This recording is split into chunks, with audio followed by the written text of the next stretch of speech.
नमस्कार। आज के इस एक्सप्लेनर में हम एक ऐसे मुद्दे पर बात करने वाले हैं जो भारतीय राजनीति में किसी भूकंप से कम नहीं है।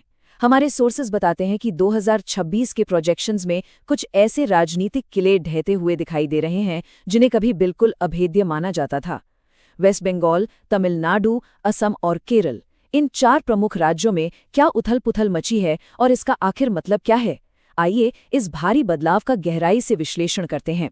तो चलिए बिना किसी देरी के सीधे मुद्दे पर आते हैं।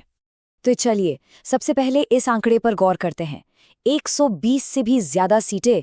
सही सुना आपने। वेस्ट बंगाल में प्रोजेक्टेड सीट स्विंग का ये नंबर सच में चौंका देने वाला है। जरा सोचिए, जो पॉलिटिकल किला पिछले 15 सालों से बिल्कुल इनविंसिबल लग रहा था, जिसके बिना सत्ता का पत्ता भी नहीं हिलता था, वो अब ताश के पत्तों की तरह बिखरता हुआ दिख रहा है। सोर्सेज की माने तो मुख्य विपक्षी पार्टी को 120 से ज्यादा सीटों का जबरदस्त फायदा मिल रहा है और रूलिंग पार्टी 100 के भी अंदर सिमटती दिख रही है। ये कोई छोटी मोटी चुनावी हार जीत नहीं है, बल्कि ये एक बहुत बड़े बदलाव की सिर्फ एक शुरुआत है। अब जरा इस 48% के फिगर को देखिए। ये बंगाल में विपक्ष का प्रोजेक्टेड वोट शेयर है। और सबसे दिलचस्प बात पता है क्या है? ये सिर्फ एक नॉर्मल इलेक्टोरल शिफ्ट बिल्कुल नहीं है। लगभग 50% का ये आंकड़ा एक बहुत ही फंडामेंटल, एक बुनियादी वैचारिक और सांस्कृतिक बदलाव की तरफ इशारा कर रहा है। हमारे सोर्सेज बताते हैं कि वोटर्स ने सिर्फ सरकार बदलने का मूड नहीं बनाया है, बल्कि उनकी पॉलिटिकल सोच में एक पूरा शिफ्ट आया है। एक ऐसी विचारधारा की मुख्यधारा में वापसी जिसे लंबे समय तक किनारे रखा गया था। अगर हम इसको थोड़ा और बारीकी से समझे तो एक तरफ बंगाल की हिस्टोरिकल रियलिटी थी, एक ऐसी जगह जो दशकों से क्षेत्रीय अस्मिता यानी रीजनल आइडेंटिटी के भरोसे एक बेहद मजबूत गढ़ बनी हुई थी, और दूसरी तरफ 2026 का ये प्रोजेक्शन है। दोनों में जमीन आसमान का अंतर है। जो पार्टी कल तक अजेय लग रही थी, आज वो इतनी बड़ी हार को क्यों फेस कर रही है? क्योंकि ये नया प्रोजेक्शन उन सांस्कृतिक, सामाजिक और आर्थिक शिकायतों को कैप्चर कर रहा है जो लंबे समय से दबाई जा रही थी। ये दिखाता है कि कैसे सिस्टम के अंदर सुलग रहा गुस्सा अब एक बड़े तूफान में बदल गया। आखिर ये सब हुआ कैसे? देखिए, कोई भी इतना मजबूत किला अचानक तो नहीं गिरता, है ना? इस प्रोजेक्शन के मुताबिक इसके पीछे 5 सबसे बड़े फैक्टर्स हैं। पहला, और शायद सबसे अहम, महिलाओं की सुरक्षा को लेकर बढ़ती चिंताएं। दूसरा, नॉर्थ और साउथ बंगाल के बीच का एकदम स्पष्ट भौगोलिक विभाजन। तीसरा, मुस्लिम यूथ वोटर का शिफ्ट होना, जिन्हें अब सिर्फ पहचान की राजनीति नहीं बल्कि सॉलिड जॉब्स चाहिए। चौथा फैक्टर है भद्रलोक यानी मिडिल क्लास का फ्रस्ट्रेशन। और 5वां सबसे बड़ा कारण, वो प्रवासी मजदूर जो वापस लौटकर अपने ही स्टेट में फैक्ट्री और रोजगार की डिमांड कर रहे हैं। इन सभी चीजों ने मिलकर इस बदलाव को ट्रिगर किया। और यहीं से एक बहुत ही पावरफुल थॉट निकल कर आता है, अगर सिस्टम फेल हो जाए तो खुद सिस्टम बन जाओ। आरजी कर अस्पताल और संदेश खाली जैसे इंसिडेंट्स ने, जिनके बारे में हमने सोर्सेज में देखा, महिला सुरक्षा के दावों की सच्चाई सामने ला दी। जब लोगों को लगा कि सिर्फ आर्थिक मदद या योजनाओं से डर खत्म नहीं होता, और जब सिस्टम बिल्कुल असंवेदनशील लगने लगा, तब पब्लिक में ये इमोशन पैदा हुआ। ये सिर्फ चंद शब्द नहीं है, ये उस आक्रोश को दिखाते हैं जिसने बंगाल की सबसे बड़ी ताकत यानी महिला वोटर्स को पूरी तरह से एंटी एस्टैब्लिशमेंट कर दिया। और ये बात कितनी सटीक बैठती है, इसका एक बहुत ही शानदार एग्जाम्पल हमारे पास है। पानीहाटी सीट से रत्ना देवनाथ की 20,000 से भी ज्यादा वोटों की ऐतिहासिक जीत। अब देखिए, रत्ना जी कोई प्रोफेशनल पॉलिटिशियन तो है नहीं, वो एक पीड़िता की माँ है। उन्होंने सिर्फ इंसाफ मांगने के बजाय खुद सिस्टम का हिस्सा बनकर उसे बदलने का साहसिक फैसला लिया। ये केस इस बात को ब्रिलियंटली इलस्ट्रेट करता है कि जब ट्रेडिशनल पॉलिटिक्स पूरी तरह फेल होने लगती है, तब जनता डायरेक्ट उन लोगों को चुनती है जो उनका एक्चुअल दर्द समझते हैं। अब स्टेट की ज्योग्राफी की बात करें तो सिचुएशन काफ़ी इंटरेस्टिंग थी। नॉर्थ बंगाल और साउथ बंगाल के अपने अपने बिल्कुल अलग मुद्दे थे।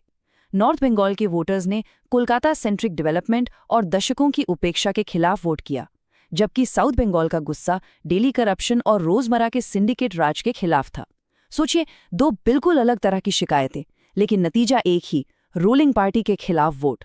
और इसमें बहुत बड़ा रोल प्ले किया जमीनी स्तर पर काम करने वाले पन्ना प्रमुखों ने, जिन्होंने घर घर जाकर लोगों का डर दूर किया और उन्हें सेफ्टी का भरोसा दिलाया।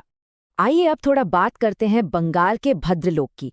इस डेमोग्राफिक को समझना बहुत जरूरी है, क्योंकि इनका मूड हमेशा से वहां के बड़े इलेक्शन रिजल्ट्स तय करता आया है। ये बेसिकली वहां का पढ़ा लिखा, कल्चरली अवेयर मिडिल क्लास है, जैसे डॉक्टर्स, इंजीनियर्स, प्रोफेसर्स। जब इन लोगों ने देखा कि एजुकेशन और हेल्थ केयर जैसे संस्थानों में भी करप्शन और नेपोटिज्म ने जड़ें जमा ली हैं, तो उनका सब्र टूट गया। उन्हें मुफ्त की चीजें नहीं, बल्कि एक ट्रांसपेरेंट और सुरक्षित समाज चाहिए था। और उनके इसी फ्रस्ट्रेशन ने इस मैसिव वोट स्विंग का रास्ता पूरी तरह साफ कर दिया।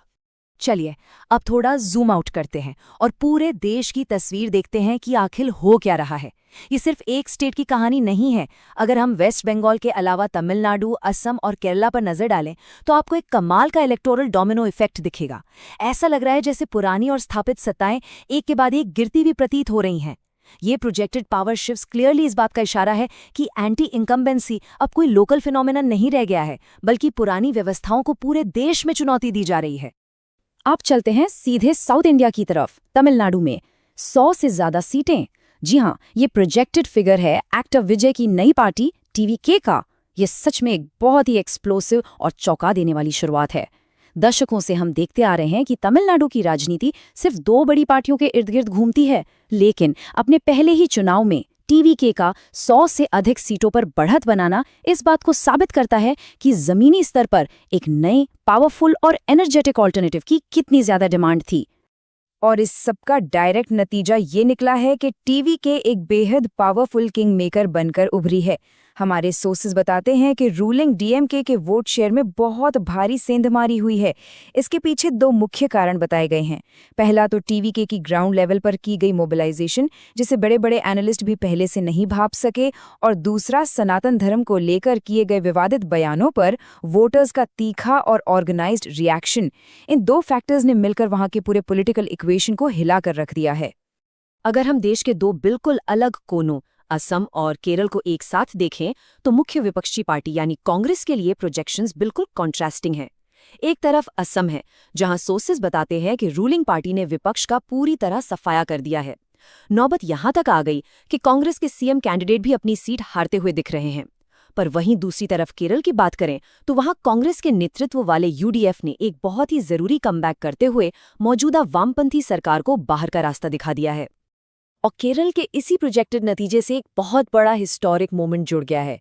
पिछले 70 सालों में पहली बार ऐसा होने जा रहा है कि लेफ्ट पार्टीज देश के किसी भी स्टेट में पावर में नहीं होंगी। ये उनके लिए गहरा एग्जिस्टेंशियल क्राइसिस है। सोर्सेज के अनुसार केरला का वोटर अब सिर्फ बेसिक वेलफेयर स्कीम से खुश नहीं था। गहरी सत्ता विरोधी लहर, बढ़ती बेरोजगारी और मंथली कोटा जैसे विवादों के चलते उनके वेलफेयर दावों को पब्लिक ने पूरी तरह नकार दिया। खैर, इलेक्शन जीतना और सरकार बदलना तो बस पहला कदम होता है। असली काम तो अब शुरू होगा। इन प्रोजेक्टेड नई सरकारों के सामने मुख्य रूप से 3 बहुत बड़े चैलेंजेस मुंह खड़े हैं। पहला, इकोनॉमी को फिर से पटरी पर लाना और बंद पड़ी फैक्ट्रियों को स्टार्ट करना, क्योंकि लौट कर आए मजदूर अब वही जॉब मांगेंगे। दूसरा, दशकों से सिस्टम में गहराई तक घुसे करप्शन के जाल को तोड़ना।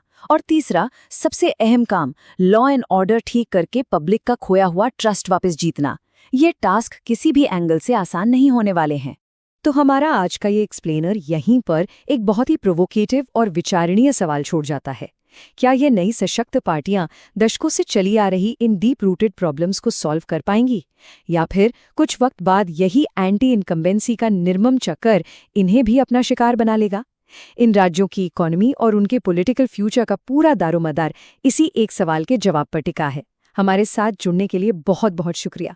इन आंकड़ों और बदलावों पर सोचते रहिएगा, क्योंकि पॉलिटिक्स में कोई भी चीज़ कभी फाइनल नहीं होती।